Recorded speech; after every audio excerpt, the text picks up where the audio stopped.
The evening sun cast long shadows across Manhattan as Archer Reed stepped out of his gleaming Tesla Model S. At 31, he had already amassed a fortune that most people couldn't dream of in a lifetime. His tech company, InnovateX, had revolutionized sustainable energy solutions and made him a multimillionaire before his 30th birthday. He adjusted his custom-tailored navy suit and glanced at his watch, a rare Patek Philippe that cost more than some people's homes. Archer had reservations at Lumiere, one of New York's most exclusive restaurants, where he was meeting potential investors. These dinners had become routine for him. Impress the investors, secure more funding, expand the empire. Yet despite all his success, a hollow feeling followed him everywhere he went. As Archer entered the restaurant, the maitre d' immediately recognized him. "Mr. Reed, always a pleasure. Your usual table is ready." The restaurant exuded luxury, crystal chandeliers, soft jazz playing in the background, and the quiet murmur of New York's elite discussing business deals and weekend plans in the Hamptons. Archer nodded politely as he was led to his table by the window, overlooking Central Park. He checked his phone. The investors were running 15 minutes late. Typical. Everyone wanted a piece of his time, yet no one respected it. He ordered a glass of 18-year-old Macallan Neat while he waited. As he sipped the amber liquid, his mind drifted to his childhood in rural Pennsylvania. His parents had worked multiple jobs to make ends meet.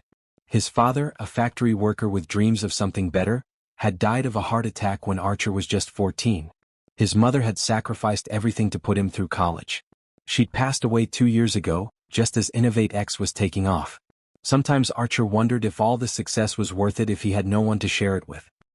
His thoughts were interrupted by commotion from a nearby table. 2 identical twin girls, around 10 years old, were sitting with an elderly woman who appeared to be their grandmother. The woman looked exhausted and the girls were clearly upset. One of them was openly crying while the other tried to comfort her sister. The grandmother was struggling to calm them down, clearly overwhelmed. Several patrons were giving them disapproving glances. Lumiere wasn't the type of establishment that catered to children, especially emotional ones. Archer noticed how the staff was keeping their distance, unsure how to handle the situation without offending a paying customer. Archer wasn't sure what compelled him to get involved. Perhaps it was the memory of his own mother struggling to manage on her own, or maybe it was just a welcome distraction from his empty existence. Whatever the reason, he found himself standing up and walking toward their table. "Excuse me," he said gently, addressing the grandmother. "Is everything all right? Can I help in any way?" The woman looked up at him with tired, grateful eyes. "I'm so sorry for the disturbance. My granddaughter's just received some difficult news, and I'm afraid they're having a hard time processing it." The twins looked up at Archer with identical teary blue eyes. Their faces were framed by the same blonde hair, though one wore hers in a ponytail while the other had a headband. Despite their distress, there was something strikingly familiar about them that Archer couldn't quite place. "I'm Olivia," said the one with the headband, her voice small but composed. "And this is my sister Sophia. She's sad because our mom is in the hospital again, and we don't know when she's coming home." Sophia, still crying, nodded in confirmation. "I'm very sorry to hear that," Archer said, crouching down to their eye level. "My name is Archer. When my mom was sick, I felt sad too." He hadn't planned on sharing something so personal, but something about these girls made him feel unusually open. Sometimes what helps is to talk about happy things even when we're sad. "What makes you too happy?" The question seemed to surprise the girls, momentarily distracting them from their sorrow. "I like playing the violin," Sophia said, her tears subsiding slightly. "And I'm learning a really hard piece right now." Olivia nodded enthusiastically. "And I like painting. I'm doing a big mural in our room at home." Their grandmother looked at Archer with appreciation. "Thank you for your kindness, young man. I'm Eleanor Blackwood. We don't usually come to places like this, but it's the girls' birthday and their mother, my daughter, had promised to take them here before she—" Her voice trailed off, not wanting to upset the girls further. Something clicked in Archer's mind. "Blackwood?" he repeated. "Is your daughter by any chance named Madeline?" Eleanor's eyes widened in surprise. "Yes, Maddie is my daughter. Do you know her?" A rush of memories flooded Archer's mind. Madeline Blackwood. They had met 11 years ago during his senior year of college when he was still struggling to get his company off the ground. She was an art student, passionate and free-spirited, everything he wasn't. They had fallen hard and fast for each other, but after 6 intense months, she had ended things abruptly, saying she needed to focus on her art career. He had been devastated but threw himself into building his company to numb the pain. "We knew each other in college," Archer said carefully, his eyes now studying the twins more intently. 10 years old. The timing would be right. And those eyes, they were his mother's eyes, the same unusual shade of blue that he saw in the mirror every day. His heart began racing as the implications sank in. Could it be possible? Had Madeline left him because she was pregnant? Had she kept his daughters from him all these years? Eleanor seemed to read his thoughts. She looked more closely at Archer, recognition dawning on her face. "Reed. You're Archer Reed. Maddie mentioned you many times over the years." The girls were listening to this exchange with growing curiosity. "Do you know our mom?" Olivia asked, her eyes brightening with interest. Before Archer could formulate a response, Eleanor continued, her voice lowered so only he could hear. "Perhaps we should discuss this privately, Mr. Reed. The girls have been through enough today." Archer nodded, trying to maintain his composure despite the earthquake happening within him. "Would you mind if I join you for dinner?" he asked, addressing all three of them. "I'd love to hear more about your violin piece, Sophia, and your mural, Olivia." The girls exchanged looks, then nodded in unison. "Okay," they agreed, their earlier distress now replaced with curiosity about the stranger who somehow knew their mother. As Archer sat down with them, he signaled to the waiter to transfer his drink and cancel his other reservation. The investors could wait. For the first time in years, something more important than business had entered his life. He texted his assistant, "Emergency. Reschedule tonight's meeting." Then he turned his full attention to the two little girls who, with each passing minute, looked more and more like they might be his daughters. The dinner proceeded with an unusual mixture of tension and warmth. The girls, their spirits lifted by Archer's attention, began sharing stories about their school, their friends, and their hobbies. Archer learned that they were exceptionally bright. Sophia had skipped a grade in math, while Olivia had already won several art competitions. They lived in Brooklyn in an apartment above the art gallery their mother owned. They loved animals but weren't allowed to have pets because of Sophia's allergies. With each revelation, Archer felt a strange combination of pride and grief. Pride in who these amazing children were, and grief for all the years he had missed. Eleanor watched Archer carefully throughout the meal. During a moment when the girls were distracted by dessert, she leaned closer to him and whispered, "They don't know. About you, I mean. Maddie always said she would tell them when the time was right, but..." She sighed heavily.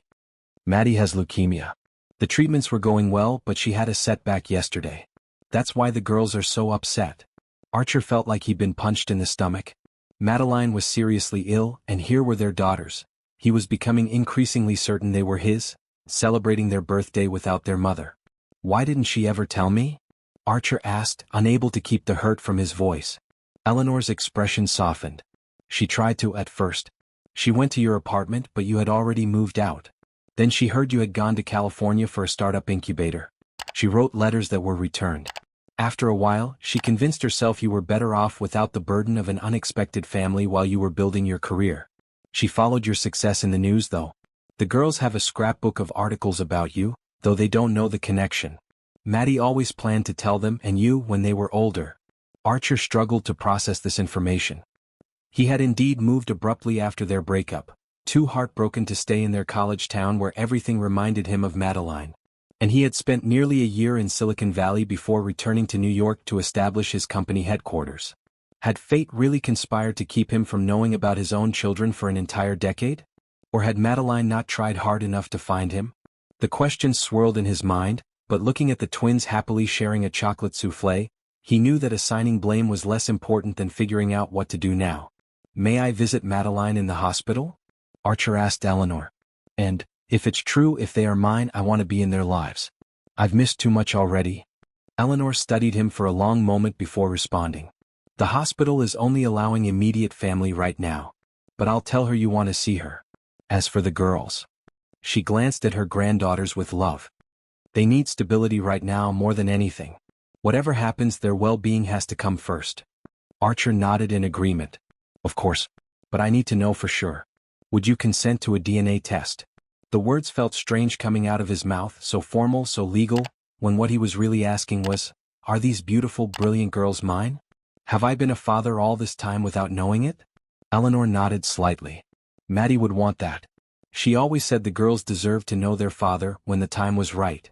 As the evening drew to a close, Archer found himself reluctant to part ways with the twins. They had warmed to him considerably over dinner, even showing him pictures on their grandmother's phone of their artwork and violin recitals. "Do you have to go?" Sophia asked when Eleanor mentioned it was getting late. "We're going to visit Mom tomorrow. Maybe you could come too." The hopefulness in her voice made Archer's heart contract painfully. "I'm afraid Mr. Reed is a very busy man," Eleanor began, but Archer interrupted her. "Actually, I'd love to stay in touch. Would it be okay if I gave you my number?" He directed this question to Eleanor, who hesitated before nodding. They exchanged contact information and Archer impulsively added, "And what hospital is Madeline in? I'd like to send flowers." Eleanor provided the details, though Archer suspected she knew he intended to do more than just send flowers. As they prepared to leave, Olivia tugged on Archer's sleeve. "You made our birthday better," she said simply. "Thank you." Archer felt a lump forming in his throat. "It was my pleasure," he managed to say. "Happy birthday, Olivia and Sophia." He watched as Eleanor ushered the girls toward the exit, their small hands waving goodbye to him. Once they were out of sight, Archer collapsed back into his chair, his mind reeling with the implications of this chance encounter. If these girls were indeed his daughters, nothing in his life would ever be the same again. Archer barely slept that night. His penthouse apartment, with its floor-to-ceiling windows offering a panoramic view of the Manhattan skyline, had never felt so empty. He paced the polished hardwood floors until dawn, his mind racing with questions and possibilities. By morning he had made two decisions. He would visit Memorial Sloan Kettering Cancer Center where Eleanor had mentioned Madeline was being treated, and he would call his lawyer to discuss the implications of potentially having two 10-year-old daughters he never knew existed.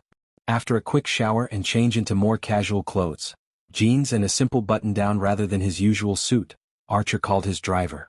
"Take me to Memorial Sloan Kettering," he instructed, his voice betraying none of the turmoil he felt inside. On the way he called his personal assistant. "I need you to clear my calendar for the next few days. Family emergency." The words felt strange on his tongue. Family. Until yesterday, his family had consisted only of distant cousins he rarely spoke to. Now he might have daughters. The thought was simultaneously terrifying and exhilarating. At the hospital, Archer purchased the most extravagant flower arrangement available in the gift shop and approached the information desk. "I'm here to see Madeline Blackwood," he stated, trying to project confidence he didn't feel. The receptionist checked her computer. "I'm sorry, sir, but Ms. Blackwood is only allowing immediate family visitors at this time."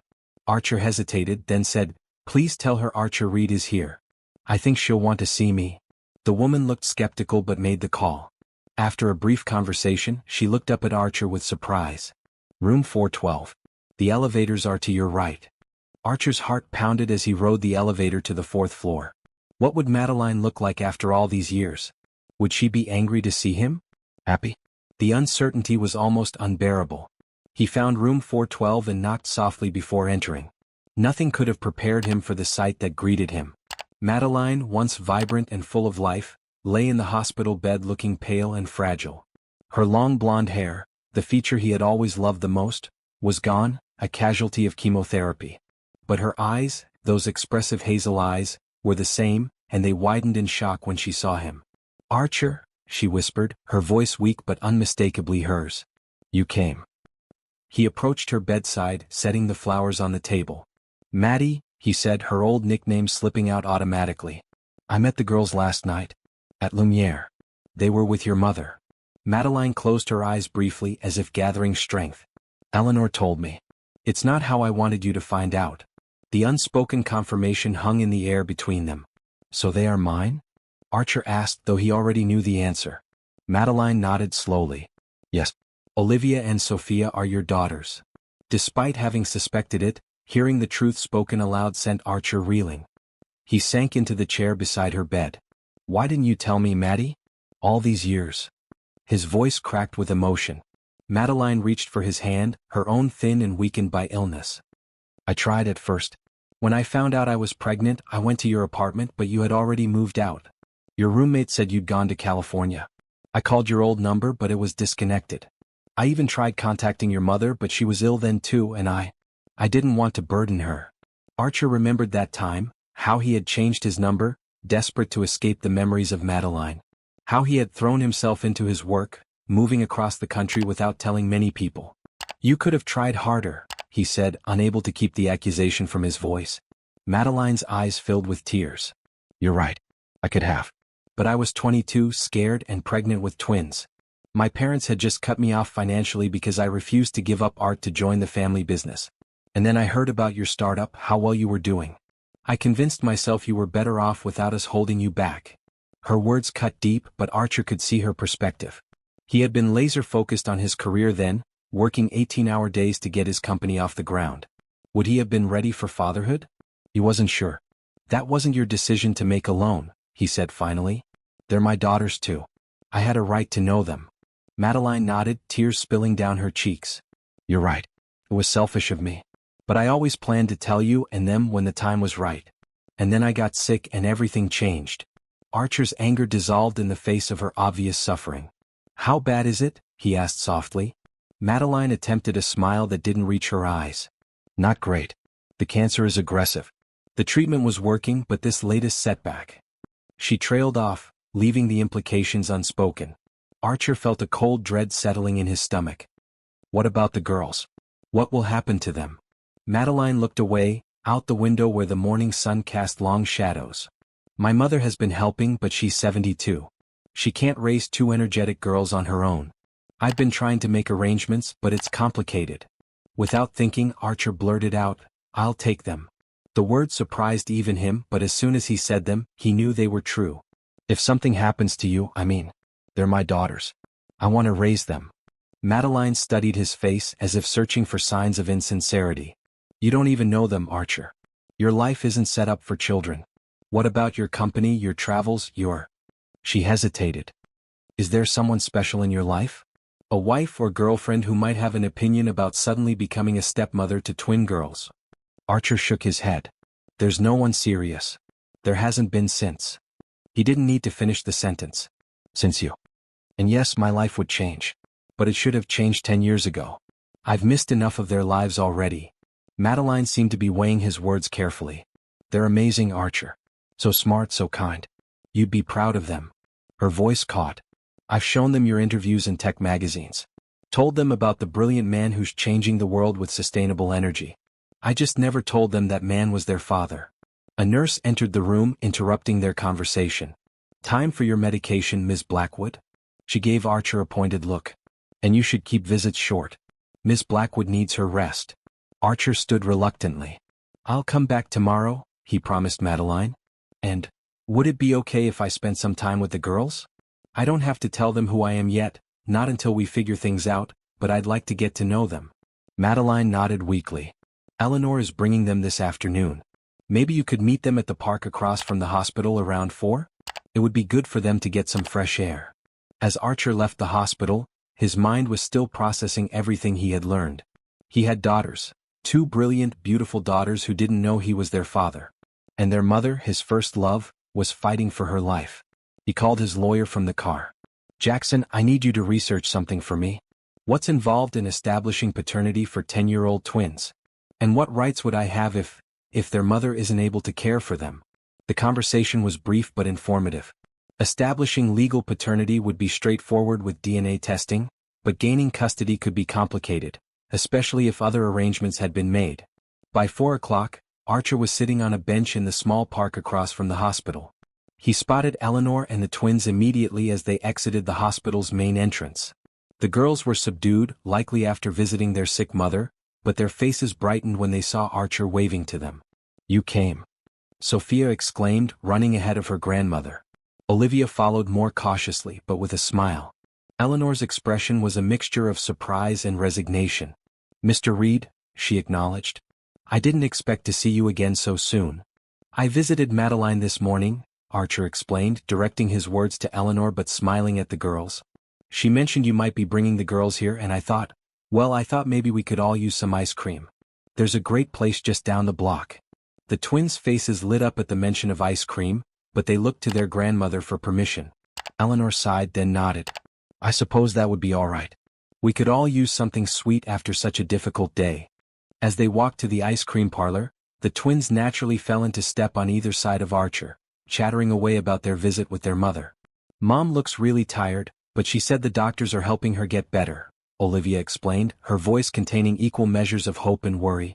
She liked the drawings we brought her, Sophia added. She said they were the best medicine. Archer listened, his heart aching for what these children were going through, and for the fact that he hadn't been there to support them until now. At the ice cream shop, Archer watched in amusement as the girls deliberated over their choices with the seriousness of scientists making a crucial discovery. Sophia eventually settled on strawberry with rainbow sprinkles, while Olivia chose mint chocolate chip. "What's your favorite flavor, Mr. Reed?" Olivia asked as they sat at a small table by the window. "Call me Archer," he said, smiling. "And I've always been partial to butter pecan." Sophia wrinkled her nose.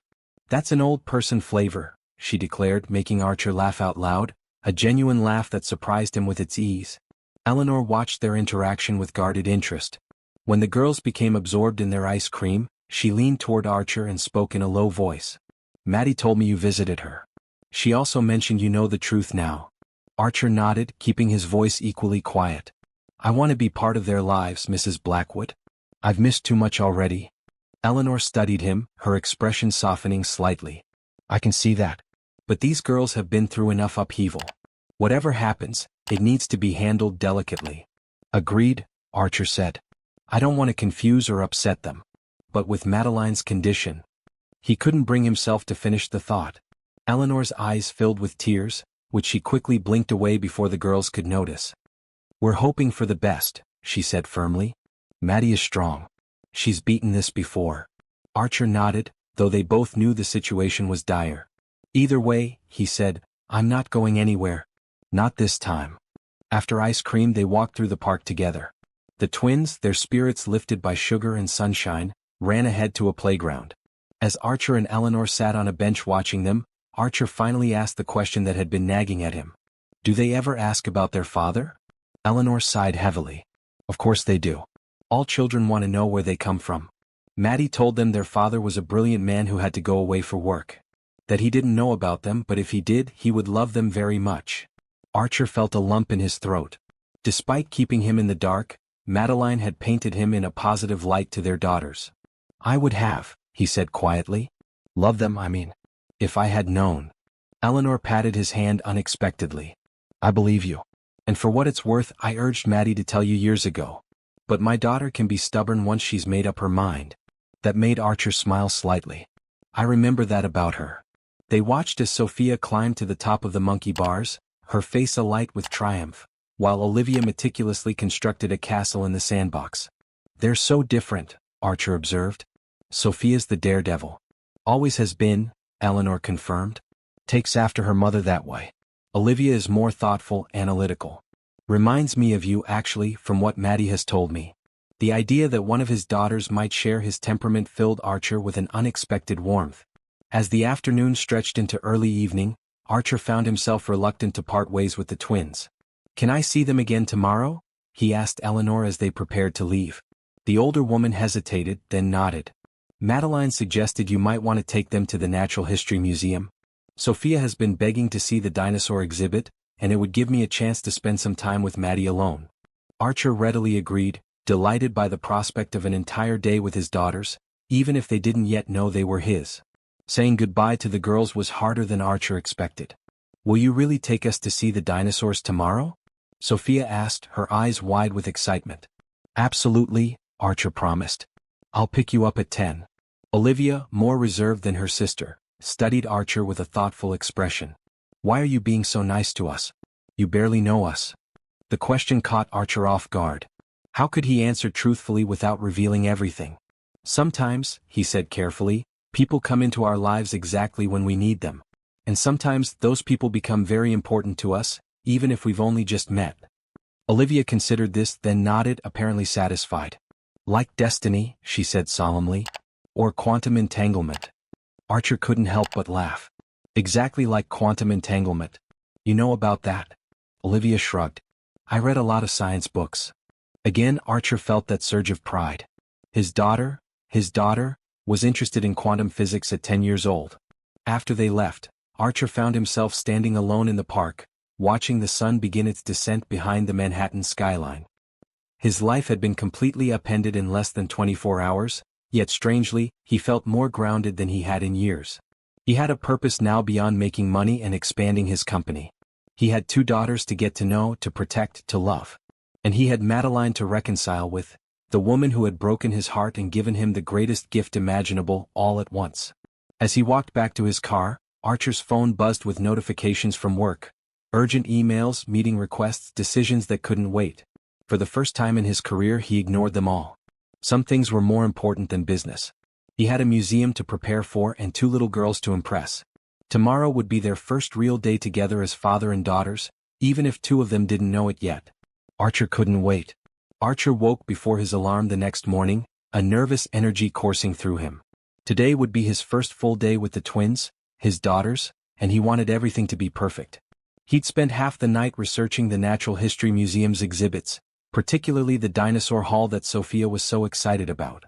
He'd even called ahead and arranged for a private guide, one of the museum's paleontologists, to give them a special tour.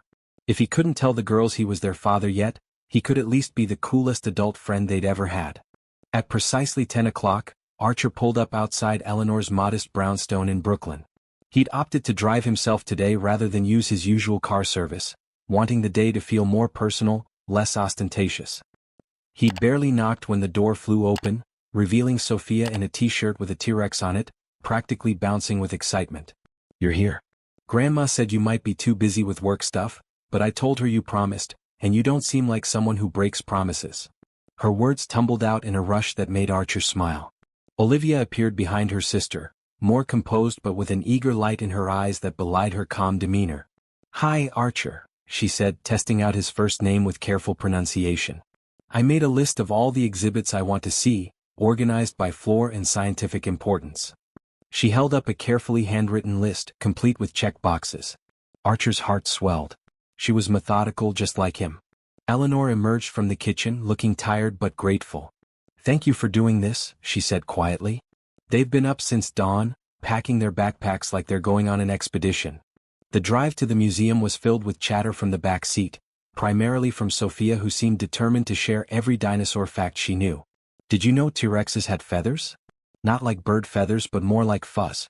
And their arms weren't actually that useless, they could hold things against their bodies." Olivia occasionally corrected her sister's facts, leading to good-natured bickering that made Archer laugh. It struck him how natural this felt, driving his kids to a museum, listening to their enthusiastic conversation. It was everything he'd never known he wanted. At the museum, Archer presented the tickets for their special tour, enjoying the look of surprise on the girls' faces. "We get our own scientist guide?"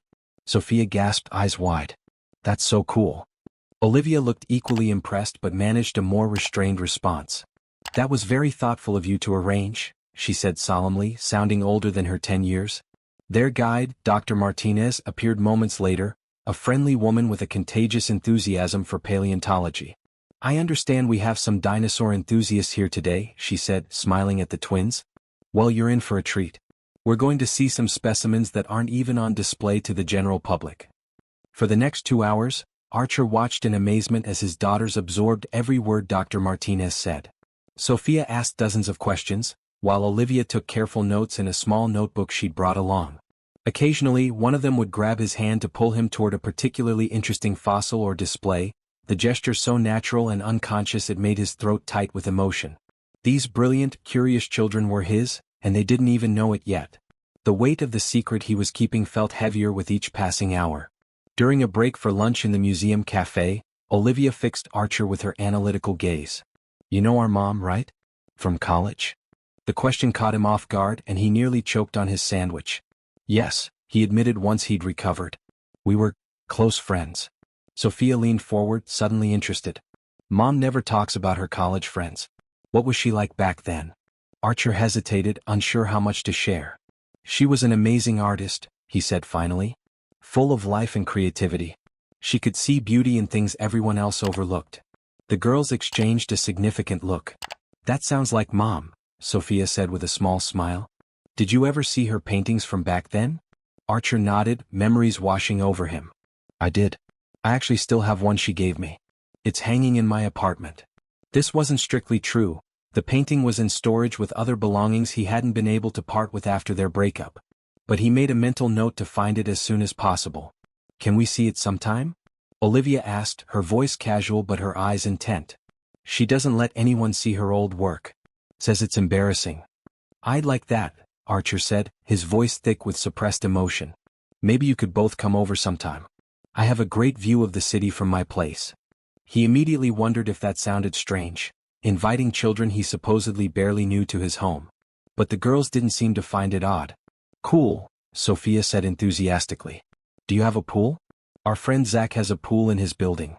Archer laughed, relieved by the shift to safer territory. I do actually. And a game room. This earned him approving nods from both girls. After lunch, they explored the rest of the museum, Archer letting the twins lead the way based on Olivia's meticulously planned itinerary. In the Hall of Ocean Life, beneath the massive blue whale suspended from the ceiling, Sophia turned to Archer with a thoughtful expression.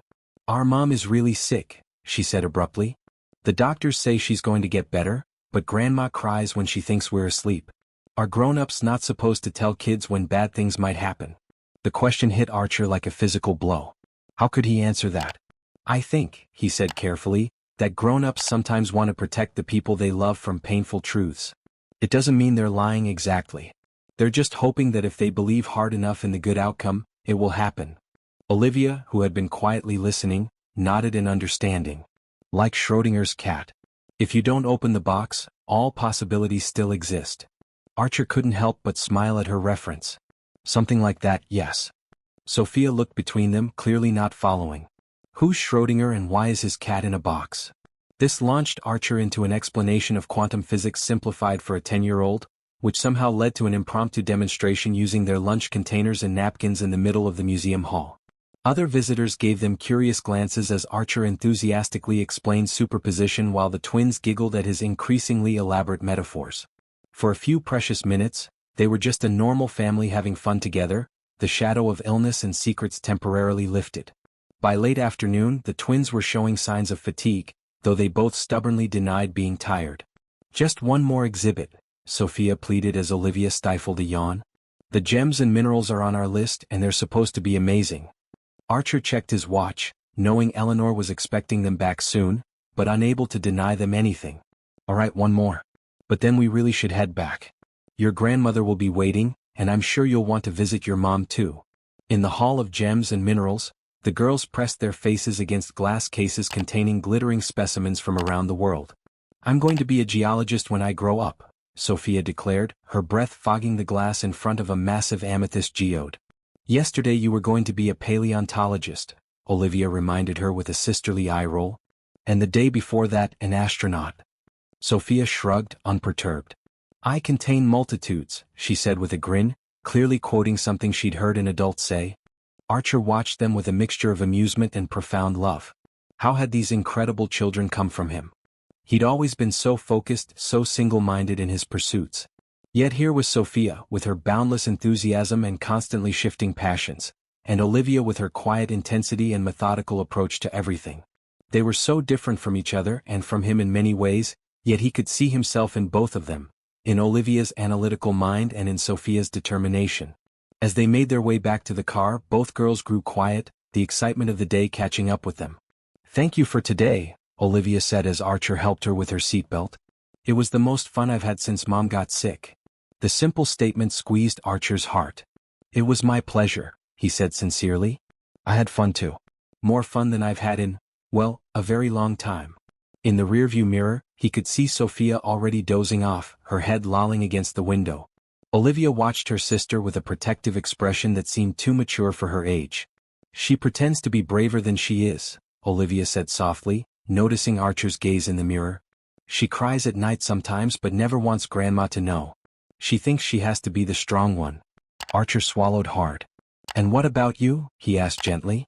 Who do you get to be strong for? Olivia considered this question with her characteristic thoughtfulness. I write everything down, she said finally. All my feelings, all my fears. Mom says that's my way of being brave, facing the scary things by putting them on paper where I can see them. The drive back to Brooklyn was mostly quiet, with Sophia asleep and Olivia gazing out the window, occasionally pointing out interesting buildings or asking questions about parts of the city she wasn't familiar with. As they approached Eleanor's brownstone, Archer felt a growing reluctance to let the day end. These precious hours with his daughters had only made him more certain that he needed, to be part of their lives permanently, not just as a friendly acquaintance of their mother's. Eleanor was waiting on the front steps, a worried expression on her face that immediately set off alarm bells in Archer's mind. He parked quickly and helped the now-awake Sophia out of the car while Olivia gathered her backpack. "Is everything okay?" he asked Eleanor in a low voice. She shook her head slightly. "Maddie had a rough day. The doctors are adjusting her medication, but—" She glanced meaningfully at the twins, indicating she couldn't say more in front of them. "Girls, why don't you go inside and wash up?" Eleanor suggested. "Then we can get ready to visit your mother." The twins, sensing the tension, didn't argue. They thanked Archer again for the museum trip, with Sophia giving him an impulsive hug that nearly undid him completely. Once they were inside, Eleanor turned to Archer with tear-filled eyes. "It's happening faster than the doctors expected. The new treatment isn't working. They're talking about weeks now, not months." Archer felt as though the ground had dropped out from beneath him. "Weeks?" he repeated, his voice hollow. "But she seemed— yesterday she was talking, she was lucid." Eleanor nodded sadly. "Maddie has always been good at putting on a brave face. She didn't want to worry the girls or you. But she asked me to give you this." She handed Archer an envelope with his name written on it in Madeline's distinctive handwriting. "She also asked if you could come to the hospital tonight, after the girls have gone home. She wants to talk to you about their future." With shaking hands, Archer took the envelope. "Of course. I'll be there." He wanted to open the letter immediately but felt it would be disrespectful to do so in front of Eleanor. Would it be appropriate for me to visit with all of you tonight? Or would that be too confusing for the girls?" Eleanor considered this. "Actually, I think they'd like that. They haven't stopped talking about you since yesterday. It's the first time I've seen them genuinely excited about anything in weeks." Archer promised to meet them at the hospital later, then returned to his car. Once alone, he carefully opened the envelope Eleanor had given him. Inside was a single sheet of paper covered in Madeline's flowing script, though it was shaky in places, betraying her weakened condition. "Archer," the letter began, "I have so many regrets, but my biggest is keeping Olivia and Sophia from you. I told myself I was doing what was best for everyone, but the truth is I was scared. Scared of disrupting your life, scared of rejection, scared of sharing the two people I love most in the world. It was selfish and I'm sorry. Our daughters are extraordinary and they deserve to know their father. A man who has achieved incredible things and who, I believe, will love them as fiercely as I do. I'm asking you now, while I still can, to promise me you'll be there for them. Not just financially but truly present in their lives. They're going to need you in the days ahead. All my love, Maddie." Tears streamed down Archer's face as he read and reread the letter. Whatever anger or resentment he might have held on to dissolved completely. All that mattered now was supporting Madeline in her final days and being there for their daughters. He started the car and drove toward his apartment, needing to shower and collect himself before returning to the hospital. As he drove, he made hands-free calls to his executive team, informing them he would be taking an extended leave of absence for family reasons. The details could wait. Right now his priority was clear. That evening, Archer met the twins and Eleanor at the hospital. The girls were subdued after visiting their mother, but their faces brightened when they saw him waiting in the lobby. "You came back," Sophia said, sounding almost surprised. "I told you he would," Olivia responded, giving Archer a knowing look that suggested she had somehow figured out he was more important to their family than they had initially let on. Eleanor looked exhausted, the weight of her daughter's illness and her responsibilities to her granddaughters clearly taking a toll. "Would it be okay if I took the girls for some dinner while you visit with Madeline alone?" Archer suggested. "There's a decent restaurant across the street and I could have them back in an hour." Eleanor looked relieved at the offer. "That would be wonderful, thank you. Just keep your phone handy in case anything changes." The unspoken concern hung in the air, but the twins, caught up in the prospect of dinner with their new friend, didn't seem to notice. The restaurant was a cozy Italian place, much less formal than Lumiere where they had first met. Over pasta and garlic bread, Archer found himself fielding increasingly personal questions from the twins. "Do you have any kids?" Sophia asked bluntly, twirling spaghetti around her fork. Archer nearly choked on his water. "No," he said truthfully. "I don't have any children." The unspoken, that I knew about, hung silently in his mind. "Why not?" Sophia pressed, earning an elbow from her sister. "Sophia. That's rude. Maybe he just hasn't met the right person yet." Archer smiled at Olivia's attempt at maturity. "It's okay. And you're right, Olivia. I haven't found the right person. At least, not since your mother." The words slipped out before he could stop them. Both girls froze, their forks suspended midway to their mouths. You and Mom? Sophia asked, her eyes wide. Were you like, boyfriend and girlfriend? Archer hesitated, unsure how much to reveal without discussing it with Madeline first. We were close, he said carefully. Very close. But we were young and our lives went in different directions. The twins exchanged one of their silent communications that seemed to convey an entire conversation in a single glance. Is that why you're helping us now? Olivia asked. Because you and Mom used to be together? Archer nodded, grateful for the reasonable explanation she had provided. Partly yes. When I saw you at the restaurant, I had no idea you were Madeline's daughters. But once I found out, I wanted to reconnect with her and with you too. This was true as far as it went. Sophia looked thoughtful, a rare expression for her normally animated face. Mom has a picture of a man she keeps in her special box. She thinks we don't know about it, but we found it once when we were looking for birthday presents. The man looks kind of like you but younger. With longer hair. Archer felt his heart rate accelerate. Madeline had kept his photo all these years? That might have been me, he admitted. I did have longer hair in college. Not my best look, honestly. The conversation was interrupted by Archer's phone ringing. It was Eleanor. You should come back, she said, her voice tight with emotion. Maddie is asking for all of you. The urgency in her tone made Archer immediately signal for the check. We'll be right there, he promised. He hung up and looked at the twins, trying to keep his expression calm despite the panic rising within him. Your grandmother says your mom wants to see us. We should head back now. The girls, sensing the shift in atmosphere, didn't protest. They gathered their things quickly and followed Archer back to the hospital. In the elevator, Sophia slipped her small hand into Archer's, a gesture so natural and trusting it nearly broke him. On his other side, Olivia stood straight and tall, her face composed but her eyes revealing her fear. It's going to be okay, Archer said softly, squeezing Sophia's hand and placing his other hand gently on Olivia's shoulder. No matter what happens, I promise you won't be alone. He meant it with every fiber of his being. When they reached Madeline's room, they found her propped up in bed, looking pale but surprisingly alert. Eleanor sat beside her, holding her hand. The tableau struck Archer as both beautiful and devastating. Mother and daughter supporting each other through the unimaginable. Madeline's face brightened when she saw the twins, her arms opening to welcome them. My precious girls, she said as they rushed to her bedside. Did you have a nice dinner with Archer? They nodded, both suddenly shy in the face of their mother's fragility. Madeline's eyes met Archer's over the tops of their daughters' heads. Archer, she said softly. Thank you for coming back. The weight of those simple words hung between them, an acknowledgement of his return not just to the hospital, but to their lives after so many years away. Always, he replied, moving closer to the bed. Madeline turned to the twins with a serious expression. Olivia, Sophia, there's something important I need to talk to you about. Something I should have told you a long time ago. Archer felt his breath catch. Was she going to tell them now? He wasn't prepared. But Madeline's next words reassured him. Archer isn't just an old friend from college. He was very special to me, the most special person in my life before you two came along. The twins listened attentively, Sophia nestled against her mother's side while Olivia stood at attention, her analytical mind clearly processing every word. And he's going to be very special to you too in the days ahead. I've asked him to help Grandma look after you and he's agreed. Like a guardian? Olivia asked, her vocabulary as always impressive for her age. Madeline nodded. Something like that, yes. Someone who will be there for you no matter what. She glanced at Archer again, a silent communication passing between them. Not yet, her eyes seemed to say. Not everything at once. Archer understood. The girls were dealing with enough right now. The full truth could wait a little longer.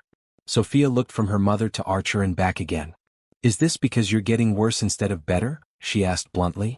The question hung in the air, its innocent directness cutting through the careful euphemisms the adults had been using. Madeline's eyes filled with tears, but she didn't lie.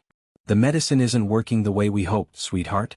And yes, I want to make sure you and your sister are taken care of, no matter what happens. Olivia's composure finally broke, tears spilling down her cheeks. But you're going to get better. You have to. Madeline pulled her closer, encompassing both twins in her embrace. I'm fighting as hard as I can, my love. But sometimes even when we fight our hardest, we don't get the outcome we want. And that's when it's most important to have people around us who love us. Archer stood awkwardly at the foot of the bed, feeling like an intruder in this intensely private family moment, yet also irrevocably part of it. Eleanor, who had been silent until now, spoke up. "Girls, why don't we give your mother and Archer a few minutes to talk? We can go down to the cafeteria and get some hot chocolate."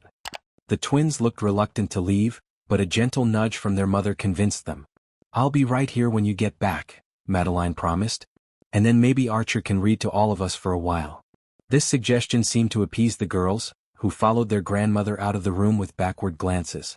Once they were alone, Madeline's brave facade crumbled slightly. "It's happening so fast," she whispered. "The doctor said I should have had months, but my body isn't responding to anything anymore."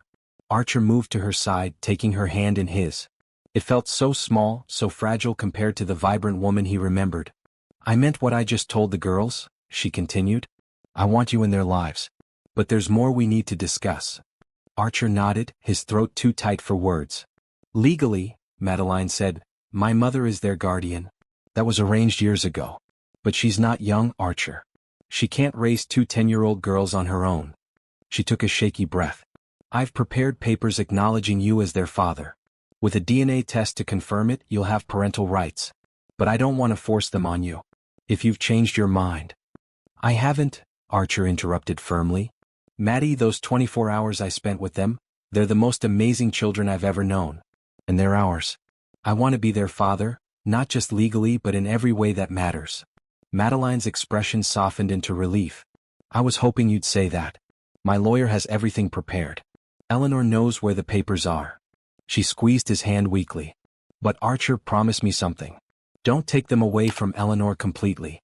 She loves them so much and they need that connection to me." "Of course not," Archer assured her. "We'll figure it out together. Shared custody, living arrangements, everything. Your mother will always be their grandmother. And," he added, his voice catching, "they'll always know how much their mother loved them." Madeline smiled through her tears. "Thank you," she whispered. "For forgiving me. For accepting them. For coming back when we needed you most." The moment was interrupted by the return of the twins and Eleanor, the girls clutching paper cups of hot chocolate topped with whipped cream.